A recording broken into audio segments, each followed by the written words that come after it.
देश का सबसे हाईटेक शहर, हरियाणा का सबसे ज्यादा रेवेन्यू देने वाला शहर साइबर सिटी अब गुरुग्राम नहीं बल्कि गुंडाग्राम बन चुका है। गुंडाग्राम इसलिए क्योंकि अब सार्वजनिक स्थानों पर सरेआम गुंडागर्दी होती है और गुरुग्राम पुलिस ये कहती है कि उन्हें कोई शिकायत नहीं मिली, इसलिए वो कार्रवाई नहीं कर सकते हैं। आज उस गुंडागर्दी की, उस जंगल राज की लाइव तस्वीरें आप लोगों को दिखाएंगे और ये भी बताएंगे कि अब गुरुग्राम पुलिस की कार्रवाई पर, उनकी कार्यशैली पर आखिरकार क्यों सवाल उठ रहे हैं और क्यों आखिरकार गुरुग्राम में सरेआम गुंडागर्दी हो रही है। नमस्कार, मैं हूं सुनील यादव और आप देख रहे हैं गुरुग्राम न्यूज। ये गुरुग्राम शहर जिसको कि गुरु का गांव कहा जाता है, अब ये गुंडाग्राम बनता जा रहा है। गुंडाग्राम इसलिए क्योंकि आए दिन इस तरह की तस्वीरें सामने आती हैं जो इस शहर की कार्यशैली पर, इस शहर में कानून की व्यवस्था पर सवालिया निशान खड़े कर देती है। दरअसल एक वीडियो सोशल मीडिया पर काफी दिनों से वायरल हो रहा है। वो वीडियो आप लोगों को दिखाएं हम सबसे पहले और उसके बाद बताएंगे आपको कि आखिरकार इसमें पुलिस ने क्या कार्रवाई की है और पुलिस की कार्रवाई पर क्या सवाल यहां पर उठ रहे हैं। ये तस्वीरें सबसे पहले आप देखिए कि एक व्यक्ति जिसको घसीटते हुए 3 अन्य लोग दिखाई दे रहे हैं। ये दरअसल एक निजी अस्पताल की तस्वीरें हैं और एक शख्स जो कि लगभग बेहोशी की हालत में है, घायल है, अस्पताल में भर्ती था, उसको अस्पताल के बेड से नीचे उतारकर उसके साथ मारपीट करते हुए और इस तरह कॉरिडोर में घसीटते हुए उसको सड़क पर लेकर आए और फिर इसी तरह घसीटते हुए उसे अपनी गाड़ी में डालकर कुछ लोग यहां से लेकर फरार हो गए।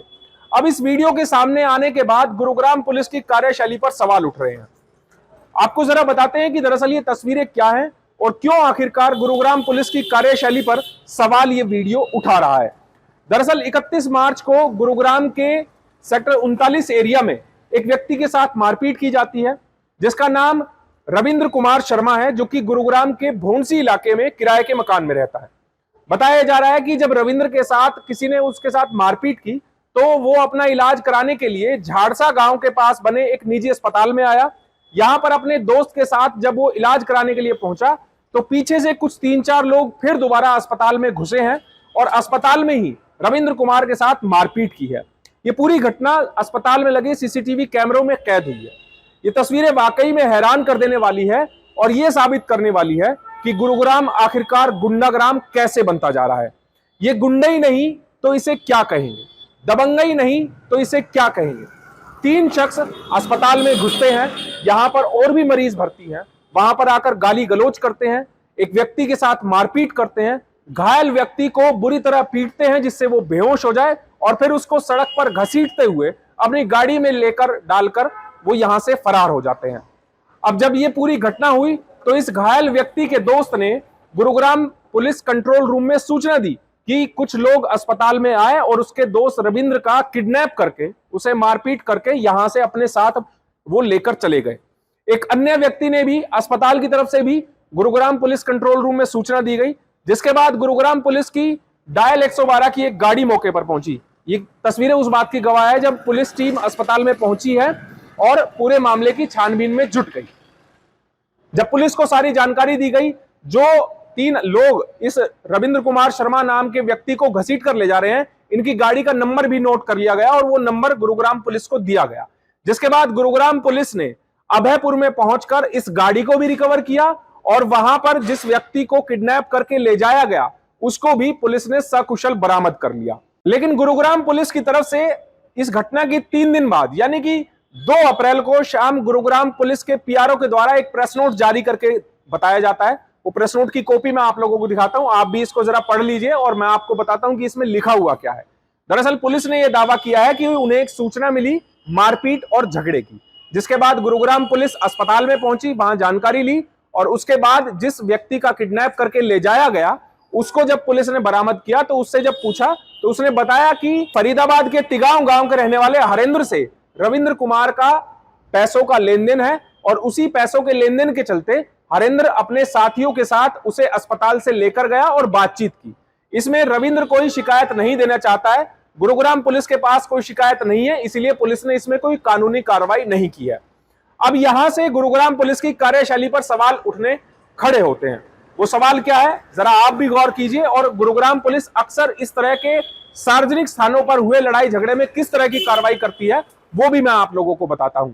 दरअसल गुरुग्राम पुलिस का कहना है कि इसमें जब जिसके साथ मारपीट हुई है उसने कोई शिकायत नहीं दी है, तो इसलिए गुरुग्राम पुलिस ने इसमें कोई कार्रवाई नहीं की है। जबकि जहां पर रविंद्र कुमार के साथ मारपीट की गई वो एक सार्वजनिक स्थल है, वो एक अस्पताल है, यहां पर मरीज इलाज कराने के लिए आते हैं, घायल लोग आते हैं, उनके सामने किसी के साथ मारपीट की जाए, किसी के साथ गाली गलौज किया जाए और उसको इस तरह घसीट कर ले जाया जाए जैसे उसने कोई बड़ा अपराध कर दिया हो, लोगों को दहशत में डाला जाए, अस्पताल में दहशत का माहौल क्रिएट कर दिया जाए कि किस तरह लोगों के साथ मारपीट की जा रही है, गाली गलौज की जा रही है, जान से मारने की कोशिश की जा रही है, और उसके बाद पुलिस ये कहती है कि उनके पास कोई शिकायत नहीं है, तो वो कार्रवाई क्या करे। अब पुलिस इस तरह के मामलों पर क्या कार्रवाई करती है वो भी मैं आप लोगों को बताता हूं। अब से पहले आप लोगों ने कई खबरें देखी होंगी, हमने भी कई बार आप लोगों को खबरों के माध्यम से सूचित किया है कि गुरुग्राम के एमजी रोड पर शराब के नशे में आपसी झगड़ा कोई कर रहा है, कोई गाली गलौज कर रहा है, तो गुरुग्राम पुलिस उन पर कानूनी कार्रवाई करती है,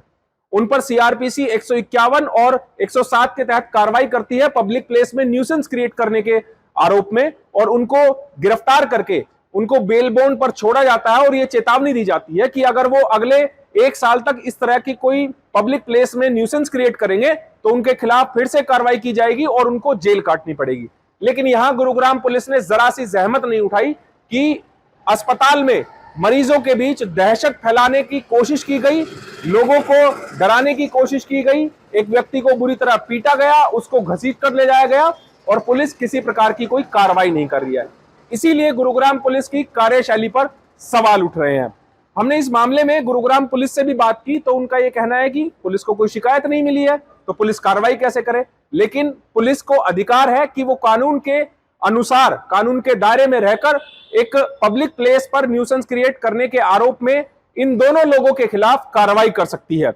जो कि इस वीडियो में पिटने वाला है, जिसको घसीट कर ले जाया जा रहा है, और जो इसको घसीट कर ले जा रहे हैं, इन दोनों के खिलाफ, दोनों पार्टियों के खिलाफ कार्रवाई की जा सकती है।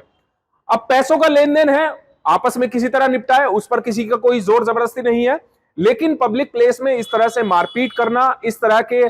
न्यूसेंस क्रिएट करना कानून के विरुद्ध है, इनके खिलाफ कानूनी कार्रवाई बनती है। सवाल यह उठ रहा है कि आखिरकार पुलिस इस कानूनी कार्रवाई से क्यों बच रही है, क्यों पुलिस ऐसे लोगों के खिलाफ कार्रवाई नहीं कर रही है। अब जिस व्यक्ति ने यह कहा है कि उसके साथ मारपीट तो हुई है लेकिन वो कानूनी कार्रवाई कोई नहीं चाहता है, उसकी हालत मैं आप लोगों को एक बार दिखाता हूं। अस्पताल में भर्ती है 3 दिनों से ये व्यक्ति, इसके सर में गंभीर चोट है और आपसी झगड़े में इन्होंने इस तरह का माहौल क्रिएट कर दिया कि एक तो गुरुग्राम का नाम खराब हो, इसके अलावा अस्पताल में दहशत का माहौल क्रिएट हो। उसके बावजूद ये व्यक्ति कहता है कि इसे कोई कानूनी कार्रवाई नहीं करनी है। अब पुलिस को देखना है कि जो लोग अपने आपसी विवाद को, पैसे के लेन देन के विवाद को पब्लिक प्लेस में इस तरह की हरकत करके सुलझाते हैं कि दूसरे लोगों के अंदर दहशत हो जाए और दूसरे लोगों के मन में यह विचार जाए कि गुरुग्राम में गुंडागर्दी बढ़ रही है और सड़क पर किसी को भी पीटा जा सकता है। ऐसे में देखना होगा कि पुलिस अब इन लोगों के खिलाफ क्या एक्शन लेती है। क्या गुरुग्राम पुलिस का विवेक जागता है? क्या गुरुग्राम पुलिस भी कोई स्वतः संज्ञान लेकर ऐसे लोगों पर नकेल कसती है और एक नजीर पेश करती है कि आने वाले समय में सार्वजनिक स्थलों पर कोई इस तरह की हरकत ना करे जिससे डर का माहौल हो, न्यूसेंस क्रिएट हो, लोगों में दहशत हो या फिर शहर का नाम खराब हो। देखना होगा कि क्या गुरुग्राम पुलिस इन लोगों के खिलाफ कोई कार्रवाई करेगी, और हो सकता है कि हमारी ये खबर चलने के बाद गुरुग्राम पुलिस एक्शन में आए और जो मैंने आपको सेक्शन बताए हैं कि पब्लिक प्लेस में न्यूसेंस क्रिएट करने के आरोप में पुलिस इन दोनों पार्टियों को गिरफ्तार करे और इनके खिलाफ कानूनी कार्रवाई कर सकती है। इस खबर के बारे में आप हमें अपनी राय कमेंट करके जरूर दीजिएगा। साथ ही साथ आप इस खबर को जरूर शेयर कीजिएगा ताकि सभी लोगों तक सही जानकारी सही समय पर पहुंच पाए। नमस्कार।